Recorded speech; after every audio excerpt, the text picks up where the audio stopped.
circulatorio. Bueno, este sistema sí que es supremamente importante para nosotras. Bueno, todos son importantes, pero pues digamos que el identificar signos de alarma, pues hace que nosotras sepamos si podemos o no podemos tratar a ese paciente, ¿no? El sistema circulatorio, aquí un recorderis, pues es el encargado de transportar todas las sustancias, tanto oxígeno, que ya hablamos del sistema respiratorio, como de degradación como el dióxido de carbono, nutrientes desde el sistema digestivo, hormonas,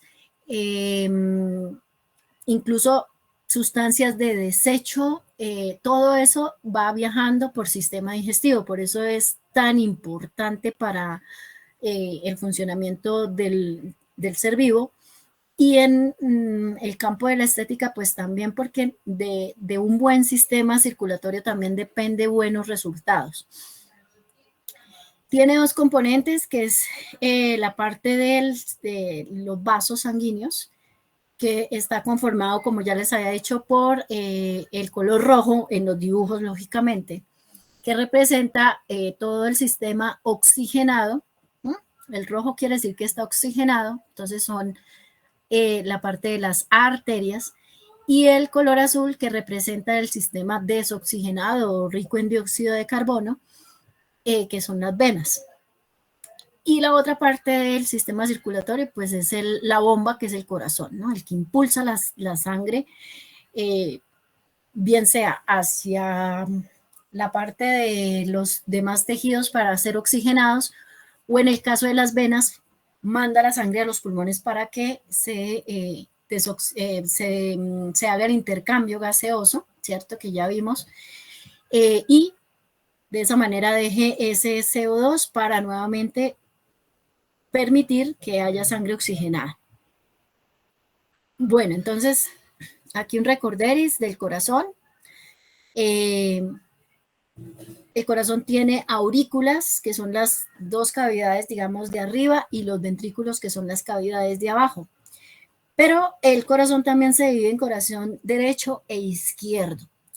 El corazón izquierdo es el que maneja la parte de sangre oxigenada, por eso vemos las flechas de color rojo. Entonces, como es la sangre oxigenada, recordemos dónde se oxigena la sangre, en los pulmones.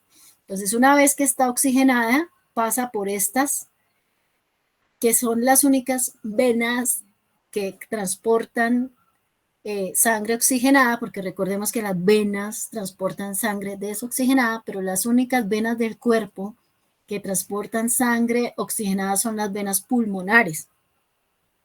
No se sabe por qué les pusieron venas, siendo que realmente trabajan como arterias, ¿no? Pero bueno, el pulmón oxigena la sangre, esa sangre oxigenada entra por las venas pulmonares de ambos lados e ingresan hacia la aurícula izquierda, ¿sí? De los pulmones hacia la aurícula, de la aurícula pasa al ventrículo, que es la parte baja, y del ventrículo hay una salida que va hacia la arteria aorta, que es esta grandota, ¿sí?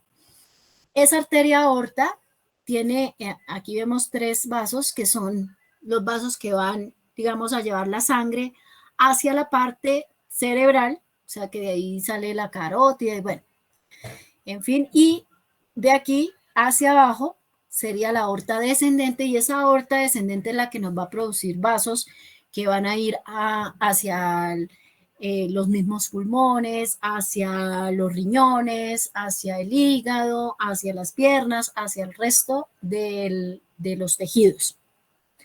Pero aquí básicamente la claridad es que desde los pulmones sale la sangre oxigenada, entra por la aurícula, pasa a ventrículo y de ahí a la aorta y de ahí al resto del cuerpo, ¿cierto? Para oxigenar. Y en el lado del corazón derecho, como es la sangre que ya, digamos, se trae los desechos, ¿cierto? Que ya utilizó el oxígeno y nos trae desechos como dióxido de carbono, ingresa por el lado derecho a través de la vena cava superior, en el caso de lo que es la cabeza, cuello, esa sangre desoxigenada ingresa por la cava superior y del resto del cuerpo por la vena cava inferior que recogería la sangre de las piernas, el abdomen, etcétera, ¿sí? De la parte inferior. También, al igual que en el otro lado, ingresa por la aurícula, ¿sí?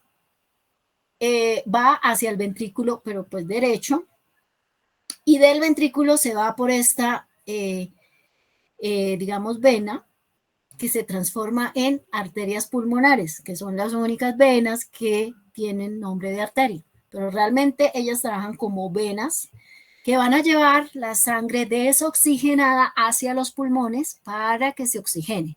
¿Listo? Por eso se ve de diferente color. Todo el lado derecho cardíaco trabaja la sangre que viene del cuerpo para ir al pulmón a oxigenarse. Y el lado izquierdo trabaja la sangre que viene del pulmón oxigenada para que sea mandada al resto de los tejidos del cuerpo.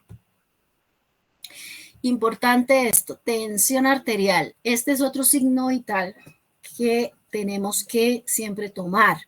Ahora, pues, ustedes han visto que la tensión normalmente cuando uno va al médico se la toman con un equipo que tiene, pues, digámoslo así, la necesidad de usar un fonendoscopio, que es el instrumento con el que escuchamos, ¿cierto? Nosotros los médicos. Y pues bueno, muchas veces en el cubículo, pues por tiempo y sobre todo por la parte de capacitación, pues no nos podemos dirigir a nuestros pacientes para tomar atención arterial como se hace en consultorio, pero hay equipos que ya vienen calibrados, que simplemente se colocan en el bracito y inmediatamente ellos nos calculan tensión arterial, otros incluso pulso y otros signos vitales que pueden ser importantes. Pero pues yo sí les digo que por lo menos tratar de adquirir un tensiómetro digital, ¿sí? Para que ustedes puedan medir tensión a sus pacientes, porque es un signo vital muy importante. Entonces, ¿pero qué es eso de la presión o tensión arterial? Entonces, pues es la fuerza que hace la sangre que va pasando en los vasos en contra de las paredes. Eso es lo que se llama la presión arterial, ¿sí? Presión dentro de las arterias. Entonces, siempre ustedes escuchan que le dicen a uno, sí, tubo de tensión arterial 120/70. Son siempre dos cifras, ¿no? La de arriba se le llama tensión arterial sistólica y la de abajo tensión arterial diastólica. ¿Sí? Bueno, esto es como para conocimiento general. Porque hay dos, digamos, tensiones arteriales tomadas en los pacientes. La sistólica realmente es la presión o tensión que ejerce la sangre en los vasos arteriales cuando el corazón hace la contracción y bota la sangre hacia el resto de órganos. O sea, cuando se contrae el corazón y sale la sangre para el resto de órganos, ¿sí? Tensión arterial es de las arterias rojas en el dibujo. Entonces el corazón ¡chuc! Hace la contracción y sale toda esa sangre para el cerebro, para el abdomen, para las piernas, para todo el resto del cuerpo. Ese movimiento de contracción se llama sístole. Por eso esa medida se llama tensión arterial sistólica, ¿sí? Entonces envía desde la aorta la sangre oxigenada a todo el cuerpo y cuando también hace la contracción, no solamente es el lado izquierdo el que se contrae, sino también lógicamente el derecho. Y cuando hace eso, lo que sucede es que envía la sangre hacia los pulmones, la desoxigenada, ¿no? El lado derecho envía la sangre desde el ventrículo contraído hacia los pulmones, ¿no? Listo. Entonces, eso sucede en la sístole. Y ahí tenemos en cuenta esta primera presión que se llama sistólica. Entonces, aquí está contraído, por eso las flechas se están apretando. Y del ventrículo izquierdo sale hacia la aorta para el resto de tejidos y desde el ventrículo derecho sale hacia la pulmonar para los pulmones, porque es sangre desoxigenada. La diastólica ocurre, en cambio, cuando hay la dilatación del corazón para recibir la sangre, ¿sí? Se tiene que dilatar para poder recibir la sangre. Entonces, acá, en ese caso, cuando viene la sangre desoxigenada hacia las aurículas, ¿cierto? Bien sea de la cava superior e inferior hacia las aurículas, pues para poder que entre esa sangre, esto tiene que estar ensanchado, dilatado. En ese momento que se dilata se llama diástole, para permitir ese ingreso de sangre hacia la aurícula. Igualmente desde el pulmón, los pulmones, perdón, en diástole, o sea, en dilatación, está el espacio para que la sangre desde los pulmones entre hacia la aurícula izquierda. Entonces, cuando tomamos esa medida en diástole, en dilatación, donde está entrando la sangre desde los pulmones hacia la aurícula izquierda y desde la cava superior, cava inferior hacia la aurícula derecha, se llama presión diastólica. Por eso son dos presiones. Es decir, que la primera cifra es cuando el corazón se contrae y la segunda cuando el corazón se dilata. Bueno. Entonces, vamos a hablar también de la parte de pulso, otro signo vital muy importante. El pulso es la onda que se genera en contra de los vasos cuando el corazón se contrae, ¿sí? Hace esto, se contrae, bota la sangre, entonces se genera una onda por los vasos sanguíneos, por las arterias. Entonces el pulso se mide y eso es igual que la frecuencia cardíaca, o sea, pulso y frecuencia cardíaca es lo mismo porque es el momento en donde se contrae el corazón y nosotros podemos palpar el paso de la sangre después de la contracción en las arterias. Entonces, la frecuencia cardíaca pues es la cantidad de contracciones, ¿cierto?, que hay en un minuto. ¿Que cómo lo podemos medir? Pues bueno, si tengo un fonendoscopio y puedo escuchar el latido cardíaco, pues ahí lo puedo contar, ¿cierto? Pero si no, pues puedo tomar el pulso, que es esa onda que genera la contracción. Y su valor normal, en un minuto, el corazón debe latir entre 60 a 89 latidos por minuto, en un minuto. Si late menos de eso, está muy lento. Bradicardia se llama eso. Y si está por arriba de los 89, por ejemplo 95 o 100, pues está latiendo muy rápido, se llama taquicardia. ¿Listo? Entonces es muy importante tener en cuenta los valores de los signos vitales, entre esa el pulso. ¿Listo? Generalmente se toma en la arteria radial. Ya les mostramos para que no se nos vayan a perder y aprendan a tomar el pulso muy fácil. Entonces la arteria radial es la que va aquí con el dedito gordo, ¿sí? La radial, dedito gordo, fácil aprender eso. Entonces cada una va a hacer el ejercicio allá en su casita con los dedos índice y anular, que son los de mayor sensibilidad, van a tratar de palpar el pulso radial, ahí debajito, digamos, siguiendo la línea del dedo gordito, tratar de palpar ese pulso. Búsquenlo, trátenlo de palpar. Es como esa palpitación que se siente ahí en esa zonita. Si no lo pueden palpar, porque pues al comienzo es difícil a veces, sobre todo por ejemplo en personas gorditas, como son gorditas pues es más difícil lograr tocar la arteria, lo pueden hacer acá, que es el pulso carotidio en el cuello, ahí más o menos debajo del ángulo de la mandíbula hacia adentro, ángulo del mentón, ¿sí?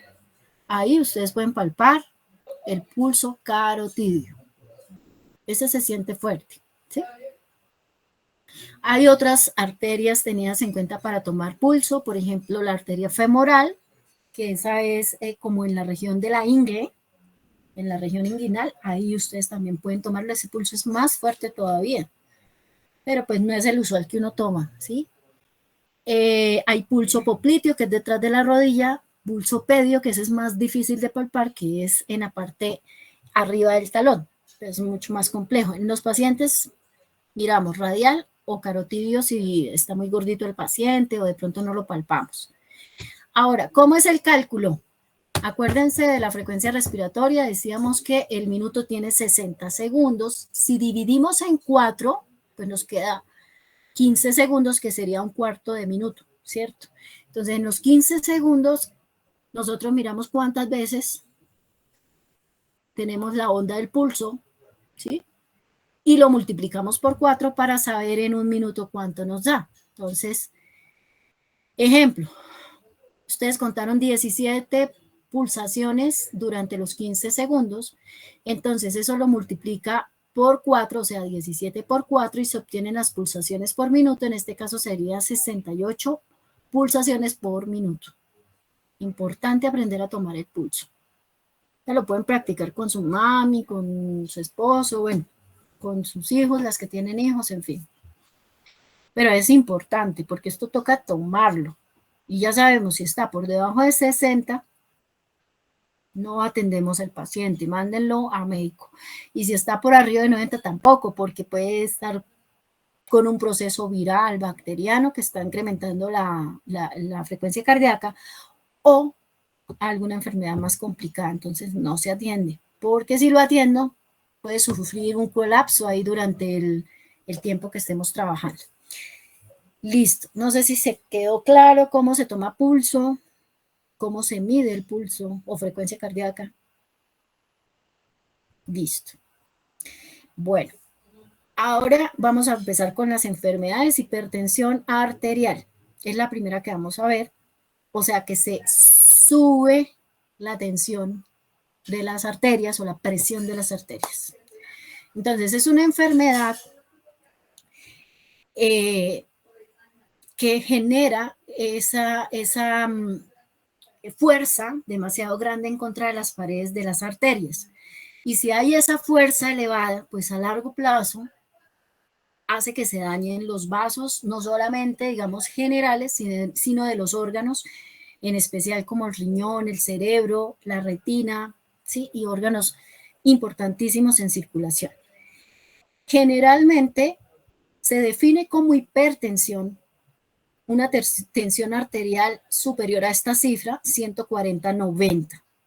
O sea, si yo tengo un paciente que tiene 140/90, pues ya está en un límite para decir que está en hipertensión, ¿sí? Pero se considera grave, es decir, ya, córrale para el hospital cuando está por encima de 180/120. Recordemos que esta es la sistólica, diastólica, sistólica, diastólica, lo que estamos explicando. Bueno, la gran mayoría de veces los pacientes hipertensos no lo saben, que son hipertensos. Solamente se dan cuenta cuando ya generan síntomas, o sea, cuando ya ha avanzado un poco la enfermedad, les duele la cabeza, les da visión, dolor visual, de pronto el dolor en el pecho, ¿sí? Desmayos, pérdida de conciencia en casos más extremos, ¿sí? Entonces, por eso es que siempre en consulta médica, cuando alguien va, así sea por una simple gripa, nosotros debemos tomar los signos vitales, porque ese paciente puede tener hipertensión y ni siquiera saberlo, ¿no? ¿Por qué es importante que nosotras como esteticistas tomemos signos vitales? Pues porque lo que les estoy diciendo, puede venir la señora más bonita del mundo, tranquila, se ve sana y tomamos la atención y está en 170, 100, por ejemplo. No está sana, aparentemente sí, pero en realidad no. No la puedo tratar, debo remitirla, decirle que vaya al médico con prioridad. ¿Listo? Para que no va a tener complicaciones. Entonces, por eso, esta clase es súper fundamental para aprender a tomar signos vitales. Bueno, y obviamente si eso no se maneja a tiempo, pues a medida que se van dañando los vasos sanguíneos, acuérdense que el sistema vascular no solamente vasos, está nuestro corazón, ¿cierto? Se va a dañar el corazón también. Se van a dañar otros órganos a largo plazo, como les decía, que tienen vascularización importante. Y puede haber incluso derrames cerebrales por el aumento de la presión. Pues imagínense, ustedes tienen una tubería, de repente un buen día le pusieron mucha presión a ese tubo y ¡puf!, se reventó. ¿Qué puede suceder? Pues se sale todo el agua, ¿cierto? Hacia sitios que no debiera ir. Eso mismo pasa, por ejemplo, una ruptura de un vaso por hipertensión a nivel cerebral. Se rompe el vaso, hemorragia cerebral que puede llevar a la muerte. ¿Mm? Entonces, por eso es importante verificar esto. Deben ellos seguir una dieta saludable con menos sal porque la sal es sodio, es uno de los electrolitos de la sangre. Si está en gran cantidad, aumenta también el espesor y la presión. Entonces, por eso ellos deben comer bajito de sal, ejercitarse regularmente para darle también mayor elasticidad a los vasos y tomar los medicamentos cuando se los indiquen para ayudar a bajar la presión arterial. Por eso, lo que les decía al comienzo, hay que preguntar siempre qué medicamentos toma, qué enfermedades sufre, se los está tomando con juicio, se le olvidó tomárselo hoy. ¿Por qué? Porque nosotras vamos a emplear probablemente procedimientos que puedan aumentar la presión de forma natural. Por ejemplo, cuando estamos haciendo un masaje reductor, eso puede aumentar, estimular y aumentar la presión arterial. Si ponemos una manta caliente o manta térmica, aumenta, fisiológicamente aumenta temperatura, tensión arterial, frecuencia cardíaca. Entonces, si tenemos un paciente que está fuera de las medidas, es factible, probable que se nos complique. Por eso es que insistimos tanto en este cuento. Causas de la tensión arterial: enfermedades que han dañado los vasos previamente, cualquier enfermedad, vasculitis, enfermedades renales, etcétera. Entre mayor edad tenemos, pues mayormente los vasos se van poniendo tiesitos y nos lleva a tensiones arteriales altas. Sexo predominantemente, pues son los varones hasta los 45, 50 años, los de mayor predisposición, pero a partir de esa edad nosotras igualamos las cifras de hipertensión porque ya no tenemos los estrógenos protectores, ¿no? O se nos disminuyen por la menopausia. Entonces ya los estrógenos normalmente son protectores para el tema de hipertensión, pero como entramos en perimenopausia y menopausia, pues ahí se baja esa protección. La raza negra tiene mayor predisposición a hipertensión, eso es genética. Factores ambientales: estrés, cigarrillo, alcohol, ansiedad, comer muy salado, tomar bebidas alcohólicas, todo eso sube la presión arterial. Y la alimentación, porque decíamos que pues la sal en especial alimentos muy salados como enlatados, embutidos, salsas, toda la comida chatarra usualmente es muy rica en sodio y sube la presión arterial. Entonces hay que hacerle la recomendación a los pacientes que duerman bien, que coman sano, que no coman tanta comida chatarra, sobre todo cuando estamos con estos procesos de hipertensión arterial o están en procesos de disminución de peso, ¿cierto? De optimización de medidas. Es evidente que tenemos que recomendarles no consumir comida chatarra, gaseosas, etcétera, ¿sí? Y alimentos bajitos en sal son muy importantes porque la sal retiene agua también. Entonces son pacientes que se van a ver con edemas, que es como la inflamación de los párpados, van a absorber más líquidos, retención de líquidos, ¿no? Entonces, comer bajito de sal, no sin sal, porque el sodio se necesita, pero sí no abusar de la cantidad. Causas, ya las decíamos: vasos sanguíneos con enfermedades que se ponen muy gruesos, duros. En los riñones, si se dañan los vasos sanguíneos en los riñones, hace que se genere también hipertensión. En enfermedades del sistema endocrinológico que aumentan la cantidad de cortisol. El cortisol aumenta las cifras de tensión arterial, aumenta el azúcar, por eso el estrés aumenta la posibilidad de tener hipertensión o generar diabetes a largo plazo. Y medicamentos, hay medicamentos que también, si uno es susceptible, por ejemplo, hay personas que al utilizar los anticonceptivos, como la familia tiene esa herencia de hipertensión, de trombosis, pues tienden a generar también esa enfermedad de hipertensión. Y los corticosteroides, que ya decíamos que pues pueden elevar la presión arterial. Bueno, la segunda enfermedad, pero antes de esa, me faltó esta que es importantísima, que esta sí quiero que le tomen una foto o, bueno, o la graben como ustedes quieran, la parte de arriba. Porque aquí está la clasificación de la hipertensión. Esto es fundamental porque esto nos define si puedo o no puedo atender a mi paciente. Entonces, lo normal es tener una presión arterial sistólica, o sea, la de la contracción, entre 90 a 120. Si está por debajo de 90, decimos que está hipotenso y no lo debo atender porque ese paciente también me puede hacer episodio de vértigo, de pérdida de conciencia. Y la diastólica debe estar entre 60 a 80 normalmente. Si está por debajo de ese valor, pues está en hipotensión. Prehipertensión, o sea, todavía no es hipertenso, pero si el paciente no se me cuida, de pronto va a desarrollar la enfermedad llamada hipertensión. Entonces, el diastólica entre 121 hasta 139. O sea, todavía está normal, pero si no se cuida, se va a volver hipertenso, ¿cierto? Y de 81 a 89. O sea, 89 es un valor normal en la diastólica, pero ya está como acercándose a volverse hipertenso. Estadio 1 de 140 a 159 la sistólica y de 90 a 99 la diastólica. Y estadio 2, que esto ya es mucho más gravedad, mayor de 160 la sistólica y mayor de 100 la diastólica. Ahora, si por ejemplo yo tengo un paciente que tiene 120-100, pues yo digo, pero 120 está normal, pero 100 no. 100 está la diastólica fuera de metas y está muy alta. No lo atiendo. O si está 160-80. Tampoco, porque mire, la sistólica está por fuera de las metas, ¿sí? Entonces ustedes siempre miran que estén las dos dentro de metas, las dos. Si no está así, es mejor no atender a ese paciente. Bueno, esto no les voy a hablar ahorita porque esto es para cuando uno toma la presión arterial con estos tensiómetros de mercurio y yo pues quisiera poderles enseñar, pero esto es práctico, es muy complejo.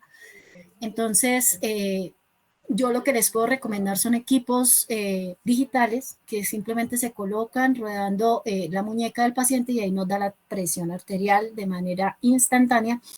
Y es confiable siempre y cuando el equipo esté calibrado y no lo dejemos caer, ¿sí? Que tenga buenas pilas o, bueno, esté bien cargado, en fin. No hay que dejar caer esos equipos porque se descalibra. Pasa lo mismo que las básculas. Una báscula descalibrada nos dice mentiras. Y esto es vital, al menos el peso, bueno, que le pusimos 1 kilo más o le quitamos 1 de más, no pasa mayor cosa, pero la presión sí. Bueno, segunda enfermedad, tromboflebitis. Trombos, pues, son esas acumulaciones de sangre, ¿cierto? Como gruesas, que están conformadas por, digamos, algunas células que hacen que se espese la sangre, trombos.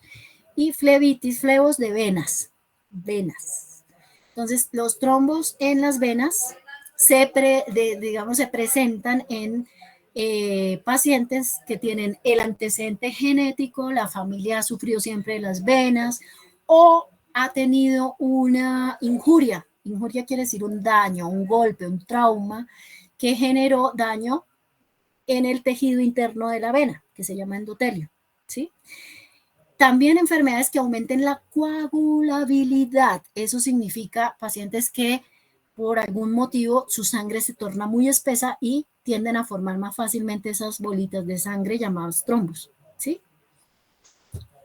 Por obstrucción del flujo venoso en el embarazo. Las embarazadas, pues por el peso del vientre, a veces hacen obstrucción de los vasos que van hacia las piernas. Entonces, como que forman más fácilmente trombos. En posoperatorios de cirugías abdominales por la misma razón y hacen más fácil en miembros inferiores esos trombos y en algunos tipos de cánceres que generan trombos. También en pacientes que han durado mucho tiempo en cama por la falta de movimiento, la sangre tiende a estancarse y a formar esas bolitas de sangre llamadas trombos. En posoperatorios de grandes huesos, por ejemplo, una fractura de fémur, ¿sí? Que es un hueso grande, tiende a formarse trombos más fácilmente, ¿sí? En algunas mujeres por la ingesta de los anticonceptivos o anovulatorios, por predisposición genética, tienden a hacer trombos más fácilmente. y otras enfermedades como problemas en el corazón, posparto, varices, etc. Entonces se forman los trombos y eso hace que se selle la circulación de la vena, como que no deja pasar la sangre de manera normal. Hay dos clases de tromboflebitis, una que se llama superficial, que es de las venas más superficiales de los miembros, principalmente inferiores, y las profundas, que son pues de las venas más profundas que van dentro de los músculos. Esas son las más peligrosas, las de las profundas, porque además de doler, pueden generar, como son grandes venas, que se vayan por el torrente sanguíneo. Esas son las venas que recogen la sangre desoxigenada y nos van a llevar la sangre al corazón y luego al pulmón para oxigenarla, ¿cierto? Entonces, si esos grandes trombos formados en esas venas profundas hacen el recorrido, viajan hasta el corazón y de ahí al pulmón, generan una trombosis pulmonar, que es gravísimo. Eso es una causal de muerte, porque si a usted se le muere parte del pulmón, pues no respira bien y se muere, ¿cierto? No oxigena bien y puede morir.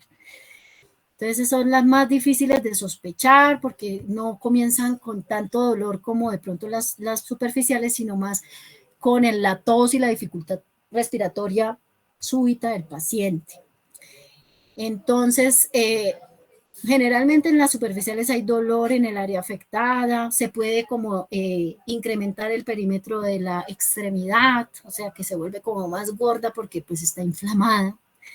Puede haber aumento de frecuencia cardíaca, fiebre, la persona dice que siente más pesado el miembro inferior o hasta se inflama, se hincha, edema.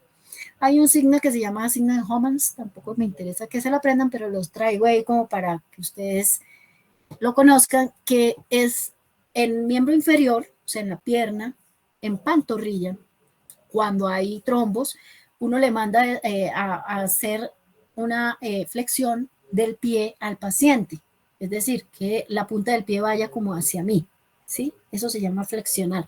Y en la parte de atrás de la pantorrilla, la persona siente inmediatamente dolor intenso cuando hace eso.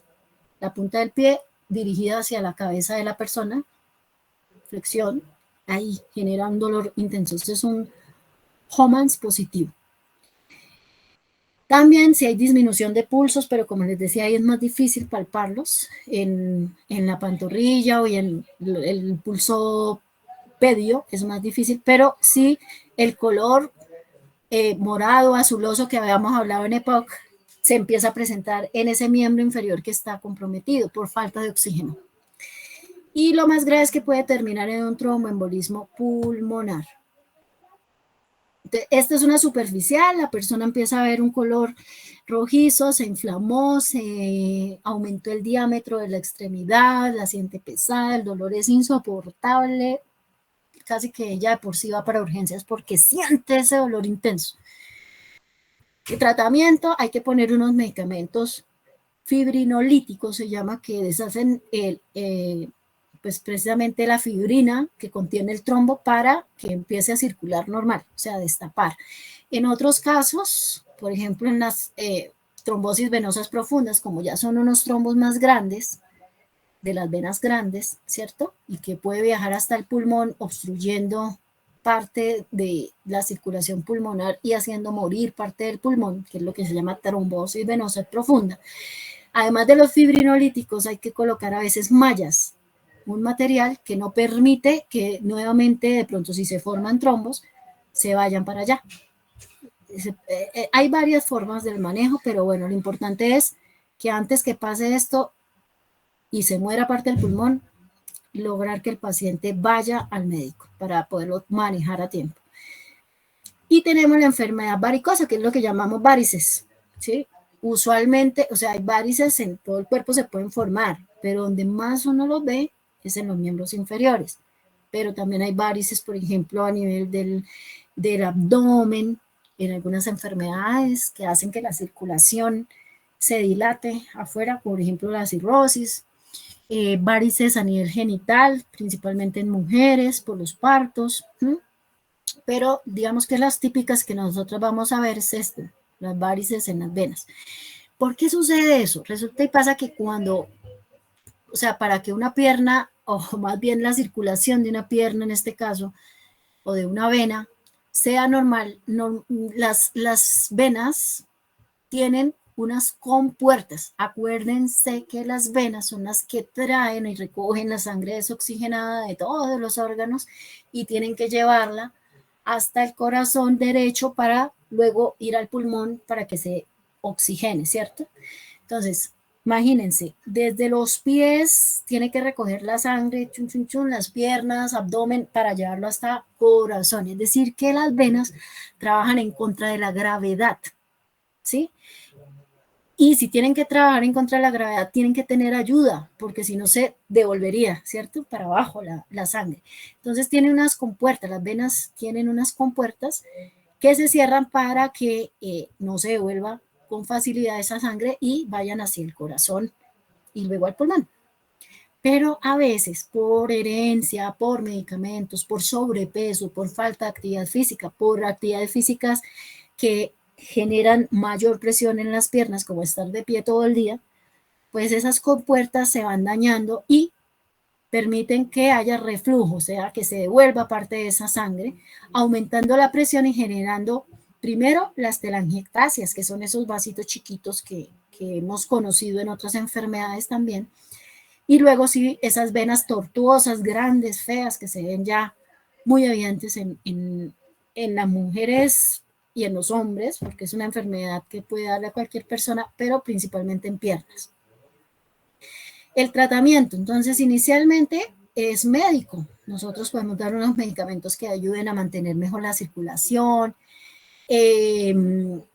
mandar ejercicios de fortalecimiento muscular para procurar ayudar a estas válvulas dañaditas, y también la media antivarice, porque hace una presión a los músculos generando el cierre también de las válvulas. Pues obviamente no las va a arreglar al 100%, pero disminuye la progresión de la enfermedad.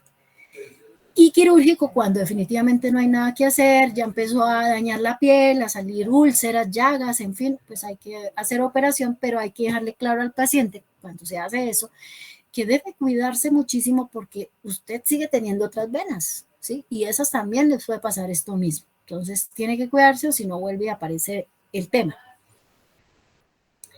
Nosotras pues podemos, digamos que ayudar con masajes de relajación, pero teniendo cuidado de que no esté sintomática la paciente. O sea, usted puede manejar a un paciente que tenga vena varice siempre y cuando el paciente no le esté doliendo la pierna, no la vea caliente, roja, hinchada, ulcerada, porque lo más probable es que tenga un pequeño trombo y si yo empiezo a masajear la parte con el trombo, pues lo puedo mover. Y adivinen a dónde puede llegar. Por circulación. Entonces lo que hacemos es un daño. Luego que se manejan pacientes con pequeñas telangiectasias, con venas dilataditas, pero que no molesten, que no duelan, que no tengan cambios de coloración en la piel, que no le generen cambios en las medidas de la pierna, ¿sí? Todo eso y que no tenga dolor. Bueno, entonces estas son las venas. Ya una paciente de esta, imagínense, esto aquí está relleno de sangre que puede perfectamente formar trombos. Y si yo empiezo a hacer un masaje, ya sea reductor, relajante, lo que sea, pues puedo mover trombos. Entonces, estos pacientes no se tocan las partes comprometidas. ¿Puedo hacer un masaje, por ejemplo, reductor abdominal? Sí, ese sí no tiene problema. No tiene para nada problema. Pero esto, no. Aquí las piernas no las toco. ¿Listo? Entonces aquí viene el dibujo de unas venas sanas, o sea, esta pierna está más o menos sana.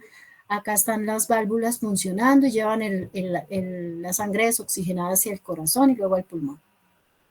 Pero estas están dañadas y vemos que las válvulas ya perdieron incluso su forma, están dilatadas, eso permite que haya reflujo, o sea, que se devuelva la sangre, generando un aumento de presión de ahí para atrás, haciendo más gordita y dilatada la venita o las venitas y generando esos vasos que pueden a la vez llevar a la formación de trombos. ¿Listo? Bueno, ejercicio. Este es simple y sencillo. Si tengo una paciente que se va a realizar un tratamiento corporal y tiene una tensión arterial de 122/82, ¿la atiendo? ¿Qué crees? De 182, sí, normal. Está normal, Perfecto, entonces sí, perfecto. Claro, si no tiene otras cosas importantes para no atenderla, ¿no? Bueno, si tomo el pulso de una paciente o de un paciente en 15 segundos y el conteo de pulsaciones me da 25 en los 15 segundos, ¿cuál es su pulso en un minuto? 100. 100. ¿Lo puedo atender para un tratamiento facial y corporal? ¿Cuánto era lo normal del pulso? De Profe, 60. 20, de 12 a 20. De 12 a... Esa es la respiratoria. Ajá. Ahora entonces Profe, la frecuencia. si tiene una frecuencia cardíaca Ajá. de 100, no se puede atender porque tiene No. una taquicardia. Correcto, sí señora, acuérdense, la frecuencia cardíaca normal de 60 a 90, si ya tiene 94, 96, 100, 120, está taquicárdico. Si está por debajo de 60, 58, 40, 20, bradicardia. No lo atiendan porque se les complica. ¿Listo? Bueno, perfecto, veo que entendimos muy bien. Y aquí la última diapositiva es para ver cómo es el cuento del trabajo de cosmiatría por si aún hay dudas. Entonces, tenemos el ejemplo del lupus eritematoso sistémico. Esto es de una compañera de años atrás, puso esta fotico y dice, es una enfermedad autoinmunitaria. En esta enfermedad el sistema inmunitario del cuerpo erróneamente ataca el tejido sano. Puede afectar la piel, articulaciones, riñones, cerebro y otros órganos. Una cosita de 2 renglones, pero yo me doy cuenta que ella entendió, ¿cierto? Muy sencillito. Urticaria. La urticaria son ronchas rojizas que a veces producen picazón en la piel. Suele ser causada por una reacción alérgica a un medicamento o una comida. Algo sencillito, pero yo sé que ella entendió. ¿Alguna duda, pregunta de la clase o del trabajo o de algo? No, profe, gracias. Muy amable. Señora.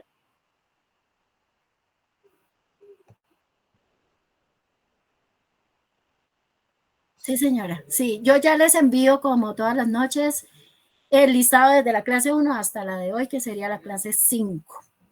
Y van desarrollando. Cualquier duda, con mucho gusto, si les da pena en el grupo, ustedes cada una pueden chatear conmigo directamente en el WhatsApp. Si no les contesto de una, no se angustien, yo les contesto, no hay problema.